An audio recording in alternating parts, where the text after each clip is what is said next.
Bismillahirrahmanirrahim. Assalamualaikum warahmatullahi wabarakatuh. Alhamdulillahilladzi bi ni'matihi tatimmus shalihat. Wassalatu wassalamu ala sayyidis sadat wa ala alihi wa sahbihi ahli fadaili wal karamat.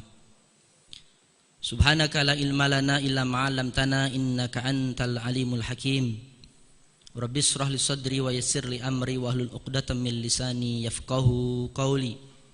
Rabbana zidna ilma warzuqna fahma bi rahmatika ya arhamar rahimin. Hadirin wal hadirat, kaum muslimin muslimat rahimakumullah. Yang terhormat Bupati Kabupaten Sragen Ibu Yuni beserta wakil Pak Dedi, para pejabat di lingkungan Kabupaten Sragen, Ketua Ormas Muhammadiyah, Ketua Pimpinan Daerah Muhammadiyah Kiai Haji Abdul Afandi, ada Kiai Qawam, Kiai Mustaqim, para tokoh masyarakat, alim ulama, sesepuh, cerdik pandai, guru-guru kami, semua kita insya Allah adalah hamba-hamba yang dimuliakan Allah. Amin ya rabbal alamin. Merupakan satu kebahagiaan pada malam hari ini, tepatnya pada tanggal 23 April 2020.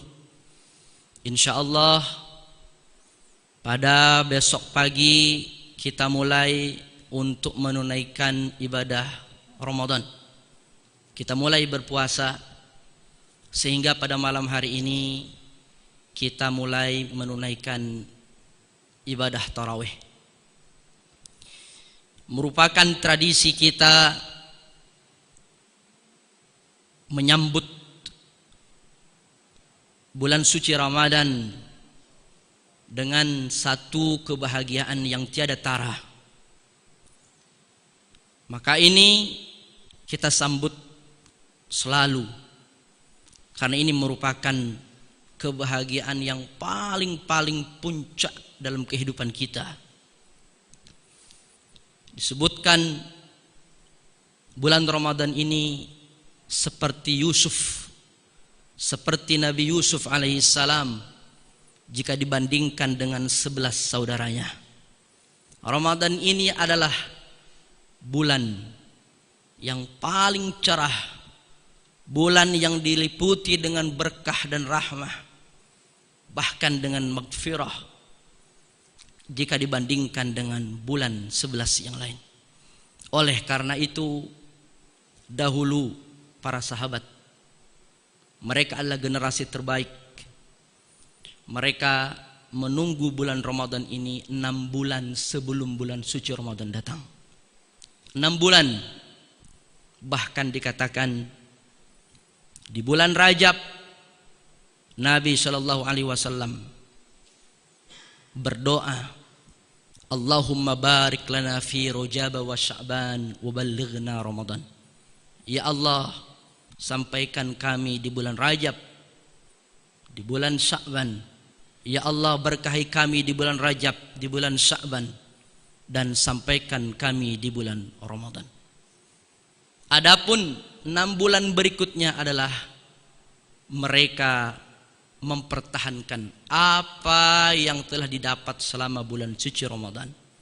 6 bulan berharap Ramadan datang. 6 bulan pasca Ramadan mereka mempertahankan apa yang telah mereka dapat selama bulan suci Ramadan.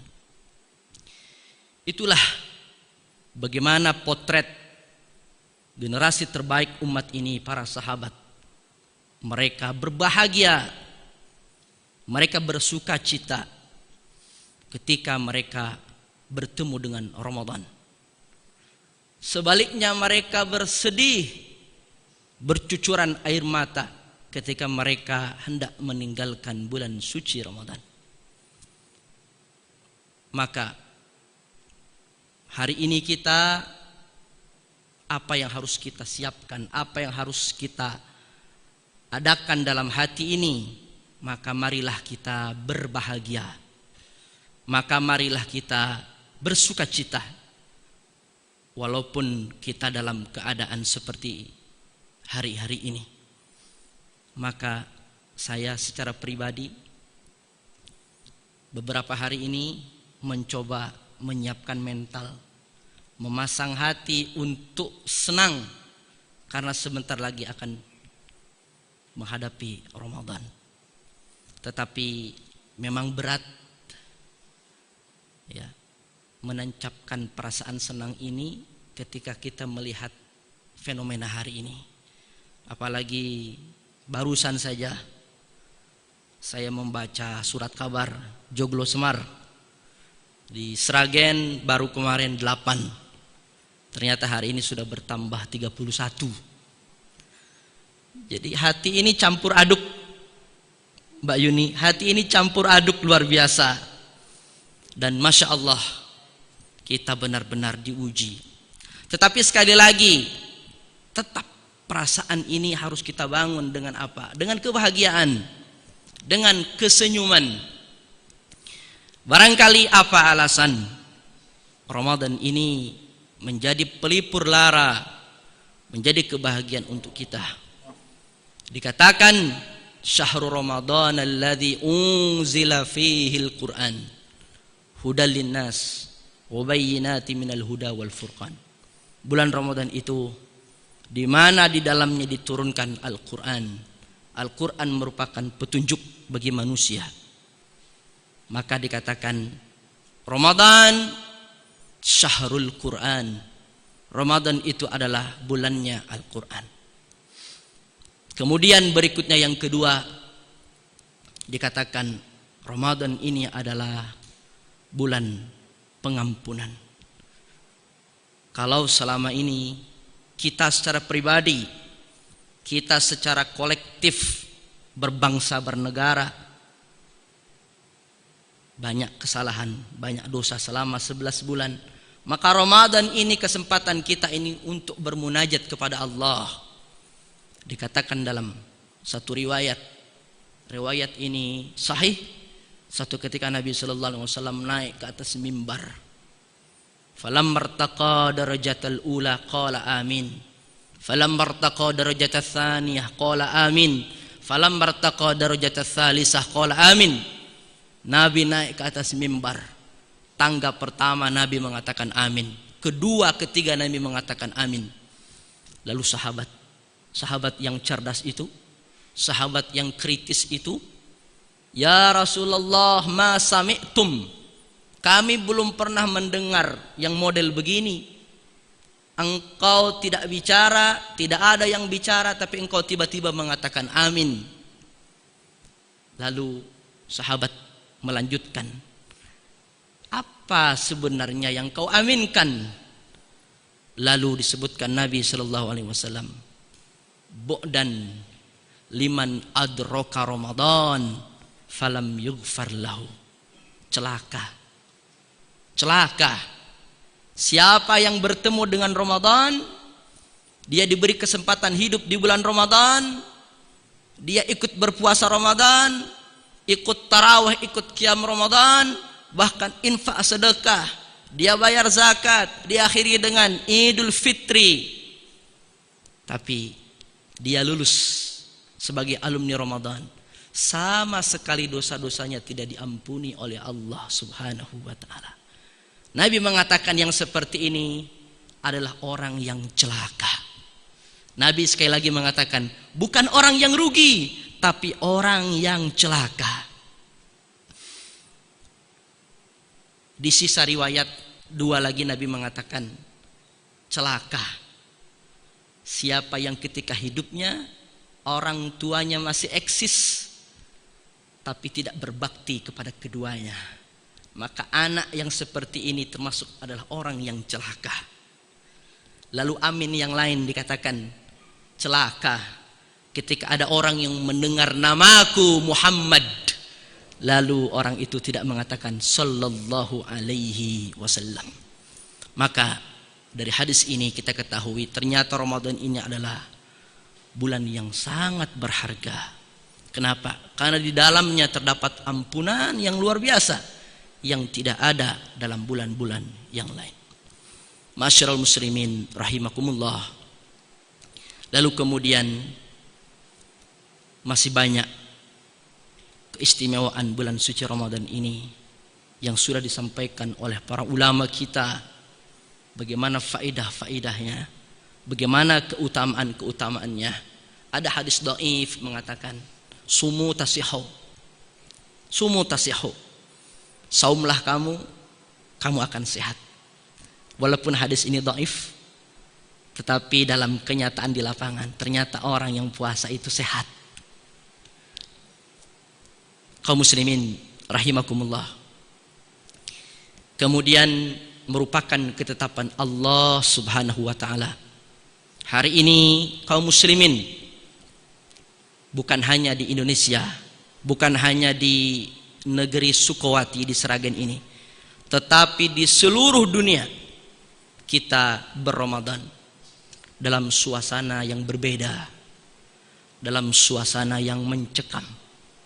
Bahkan dikatakan kalau kita melihat dalam berbagai lembaran sejarah, hampir jarang, hampir langka kita menemukan literatur bagaimana kaum muslimin menghadapi semacam wabah ini ketika di bulan Ramadan. Maka para ulama, para alim, para masyaikh semua bekerja keras, memeras pikirannya untuk berijtihad, untuk mengeluarkan fatwa, mengambil contoh-contoh sejarah, mengambil panduan dari Nabi, mengambil sabda-sabda Nabi untuk dipraktekkan hari ini. Maka bagian daripada tarhib Ramadan ini sangat relevan apabila bagaimana Islam memberikan solusi kepada permasalahan umat ini. Bagaimana Islam memberikan panduan ketika kita menghadapi wabah ini. Dikatakan banyak riwayat ketika Nabi SAW berbicara tentang wabah. Di antaranya adalah Nabi pernah beberapa kali menyebut tentang wabah ini, di antaranya dengan kata ta'un. Ta'un ini dikatakan dalam sejarah adalah satu penyakit yang penyebarannya sangat cepat, sehingga ta'un ini adalah satu di antara jenis wabah. Tapi walaupun berikutnya ta'un ini juga dinamai dengan wabah, karena dengan berdasarkan kias. Ta'un ya wabah, wabah ya ta'un. Ta'un sebenarnya adalah jenis daripada wabah. Nabi SAW pernah bersabda dalam hadis sahih ketika ditanya, apakah wabah ini adalah azab dari Allah? Nabi SAW mengatakan, ya, wabah ini sejatinya asal mulanya adalah wabah, asal mulanya adalah azab yang ditimpakan Allah kepada kaum Bani Israel. Ini secara sejarah. Lalu kemudian wabah ini datang dan pergi, lalu kemudian hilang. Maka boleh jadi wabah yang sampai hari ini kita rasakan sekarang ini adalah sisa-sisa wabah yang dulu dengan berbagai macam jenis dan bentuknya. Wallahu a'lamu bissawab. Disebutkan Nabi SAW mengatakan, firru minal juzam firaruka minal asad.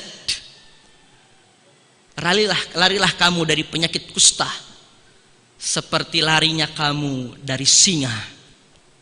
Apa makna dari sini? Nabi sangat logis. Agama ini diletakkan dengan menempatkan dimensi spiritual dan dimensi akal. yang disebut dengan sunnatullah, hukum alam yang kita kenal itu, dengan hukum syariah yang kita sebut dengan hukum fikih, ini berjalan secara beriringan. Ketika Nabi SAW mengatakan, larilah anda dari wabah ini seperti terbirit-biritnya kita lari dikejar oleh singa. Bukan berarti kita ini tidak hanya, bukan berarti kita ini takut terhadap singa, bukan berarti kita ini musyrik kemudian lantas tidak hanya takut kepada Allah, bukan itu. Tapi disinilah panduan agama. Artinya apa? Pesan apa yang disampaikan oleh Nabi SAW? Jangan main-main dengan wabah. Jangan bertindak sembrono dengan wabah. Karena wabah ini tidak memandang orang yang beragama. Beragama atau tidak, Islam atau tidak Islam, semua akan terkena. Maka Nabi SAW mengambil asbab ini. Larilah kamu, takutlah kamu, waspadalah kamu dengan wabah seperti engkau takutnya dengan asad, dengan singa. Lalu kemudian dalam riwayat yang lain mengatakan, unta yang sakit jangan kau campur dengan unta yang sehat. Ini yang disebut dengan karantina. Bu Yuni tahu persis karena beliau dokter. Ini karantina. Lalu juga dikatakan dalam sejarah, ketika Nabi SAW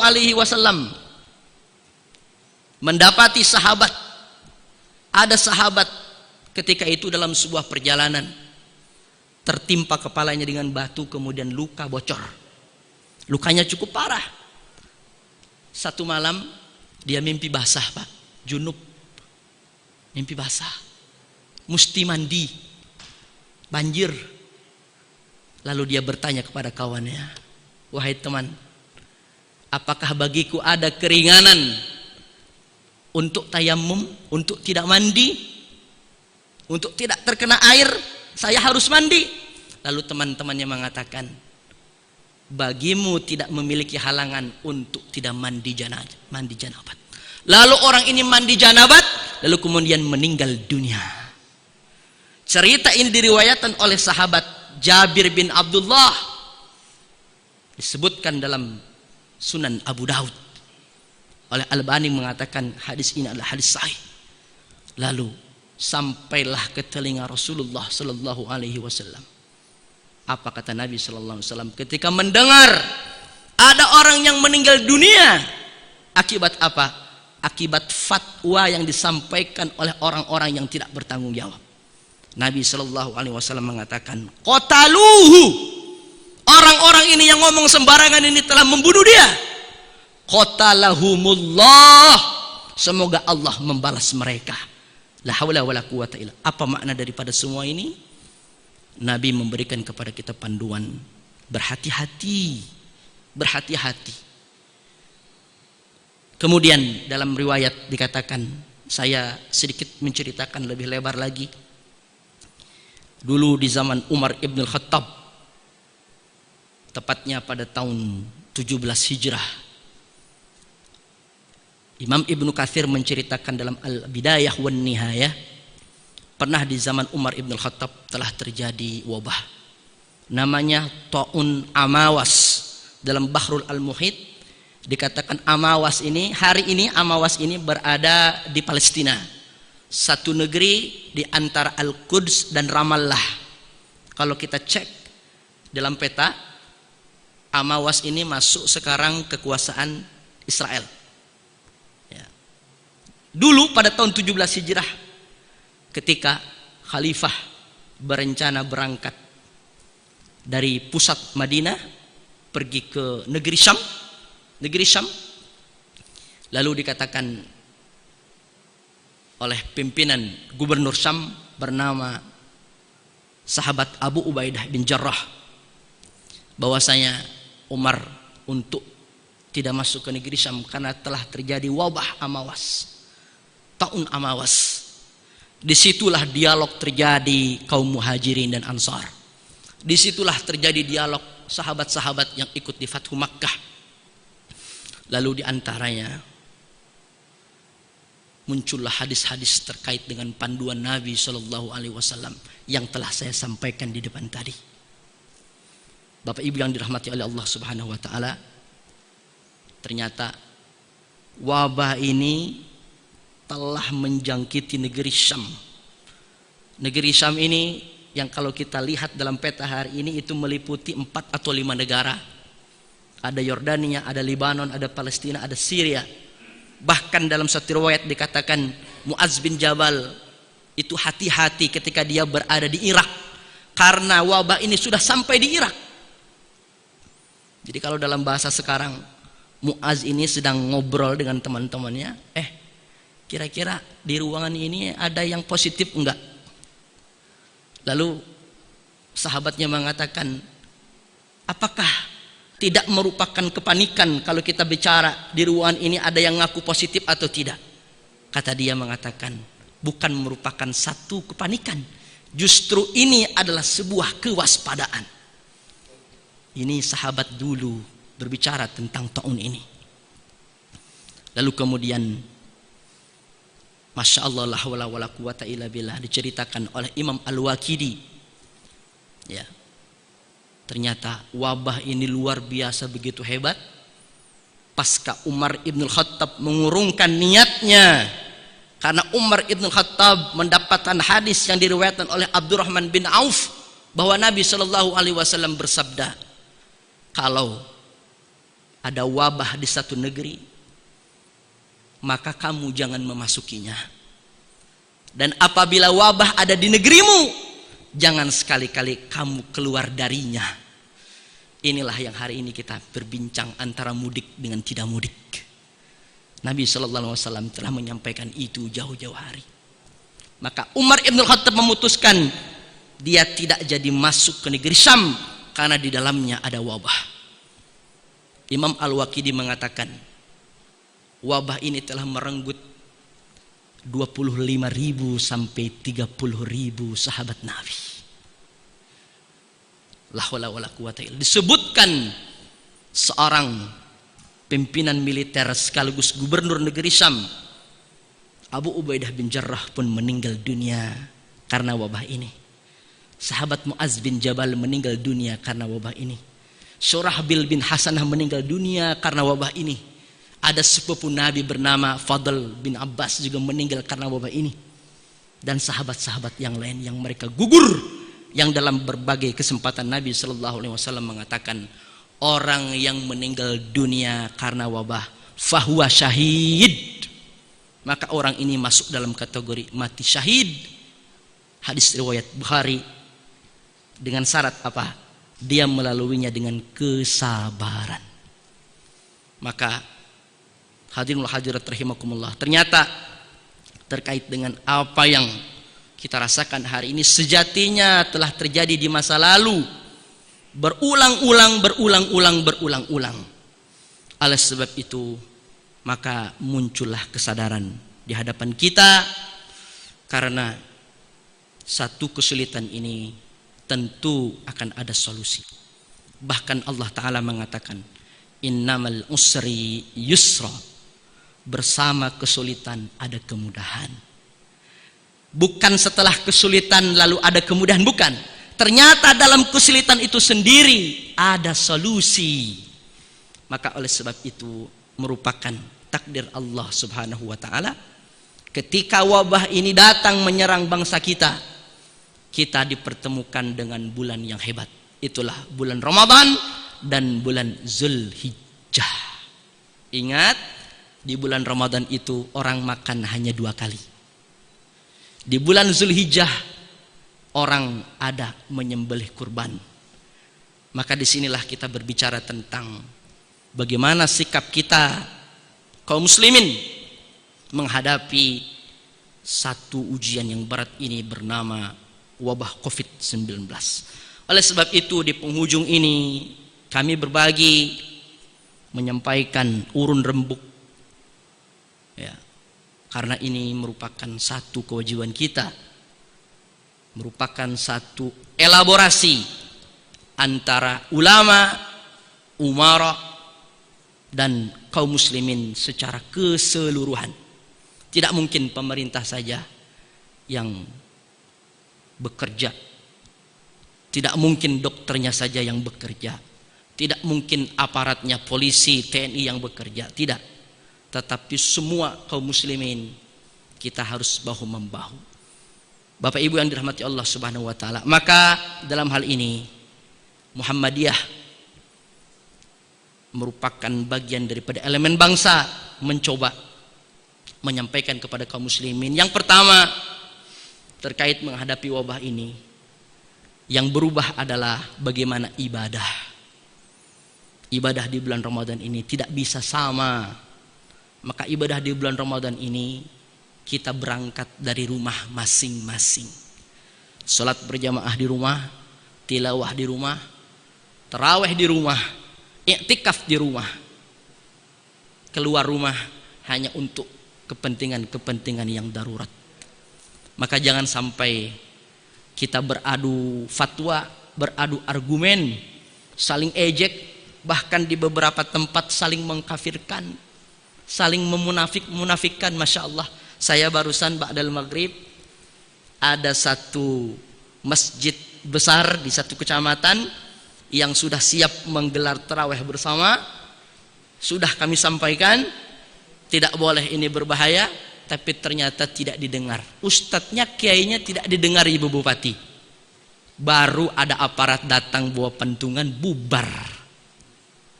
Ini memang rupanya perlu elaborasi di antara berbagai pihak. Rupanya umat ini sedang diuji kesabarannya, sedang diuji kedewasaannya, karena baru inilah kita ketemu.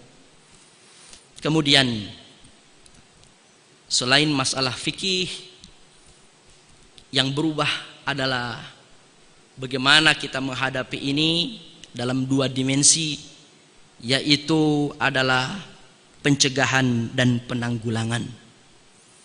Pencegahan ini sangat penting karena menurut para epidemiolog, para pakar epidemi di seluruh dunia mengatakan untuk Indonesia ini kita baru mulai.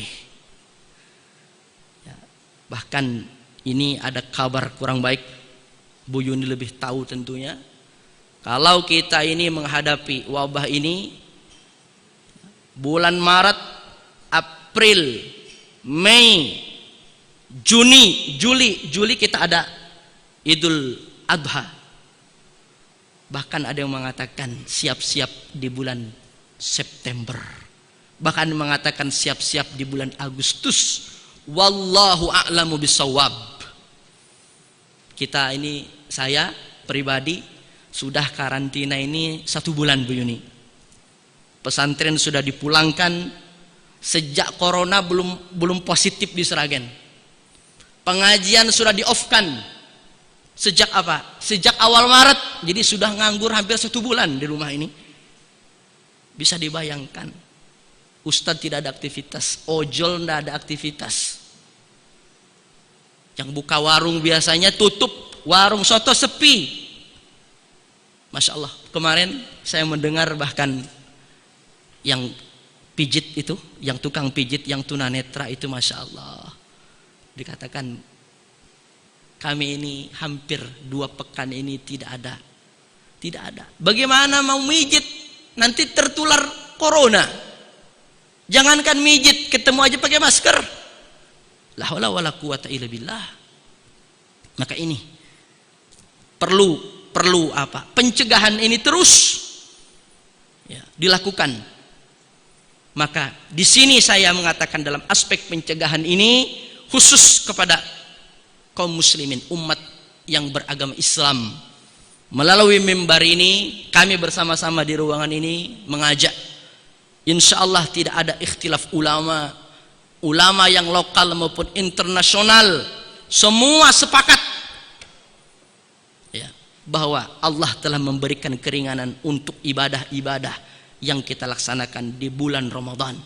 Bahkan fatwa ini sudah keluar, takjil zakat. Zakat ini dipercepat. Ulama mengatakan pembayaran zakat itu di dalam bulan Ramadan. akhir, pertengahan, awal. Tapi karena menghadapi corona bahkan muncul fatwa tak mengapa bayar zakat sebelum Ramadan. Bahkan dalam bunyi MUI pusat, segera bayarkan zakat.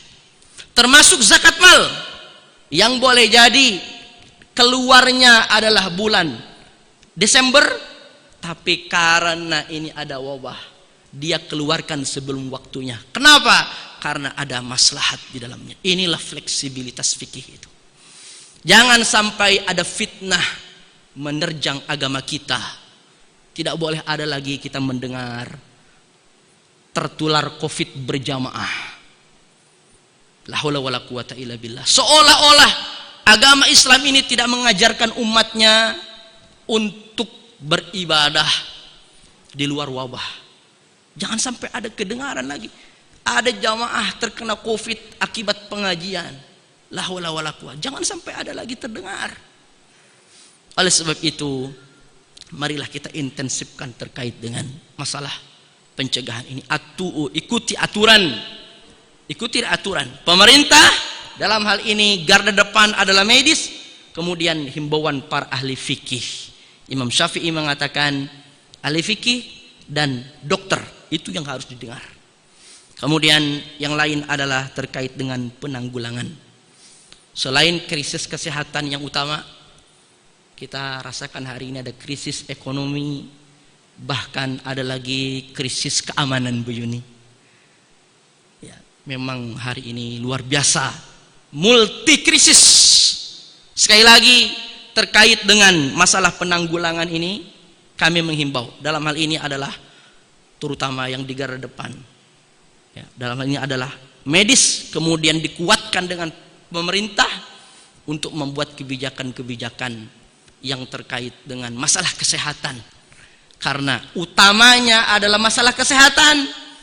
Kalau kesehatan ini belum selesai, maka mustahil kita menyelesaikan masalah krisis pangan, krisis ekonomi, dolar naik dan sebagainya. Yang utamanya adalah kesehatan. Tepikan dulu terkait masalah politik, tepikan dulu terkait masalah kepentingan-kepentingan yang mungkin kurang penting.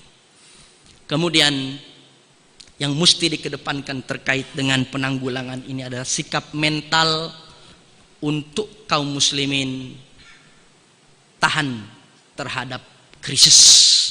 Jadi Bu Yuni, satu sisi kita harus menghindarkan masyarakat dari kepanikan, di saat yang sama juga harus menanamkan terkait dengan ketahanan krisis. Jangan seolah-olah kita baik-baik saja, tapi tiba saatnya seperti bom waktu dan ujung-ujungnya masyarakat juga panik. Tetapi kita didik masyarakat untuk apa? Tahan terhadap krisis. Alhamdulillahirabbil alamin. Waktu telah berbicara. Umat Islam ini adalah umat yang kuat dan mereka adalah umat yang selalu berjamaah.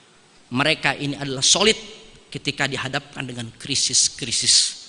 Maka hari ini kita menyaksikan alhamdulillahirabbil alamin, khusus ya daripada penanggulangan Covid ini, Muhammadiyah khusus Kabupaten Sragen saja sudah menyiapkan 5.000 sembako. 22 April kemarin sudah dibagikan tahap pertama 1.050. Kemudian di pertengahan nanti sudah disiapkan sekitar 2.000 plus dengan apa? Bibit sayuran yang nanti masyarakat harapannya mandiri, mereka menanam di rumah masing-masing sehingga 2 pekan, 3 pekan, bahkan 1 bulan ke depan sudah bisa panen. Baru nanti di ujung Ramadan kita juga akan membagikan. Ini baru sebagian kecil saja. Oleh sebab itu ini perlu satu orkestra yang baik. Dalam hal ini Bu Yuni, Kabupaten Sragen, pimpinan di sini, mari kita bersama-sama terkait dengan penanggulangan ini dan kita optimis melalui bulan suci Ramadan ini Allah Subhanahu wa taala memberikan kepada kita rahmat, magfirah dan diberikan kekuatan dari berbagai mara bencana, diberikan solusi untuk dihilangkan dari berbagai mara bencana, dihilangkan dari wabah COVID-19. Insyaallah. Demikian yang dapat kami sampaikan. Sudah terlalu banyak, lebih daripada porsi.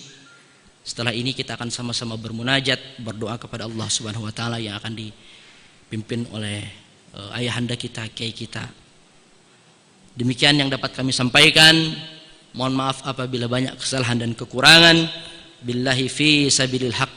Wassalamualaikum warahmatullahi wabarakatuh.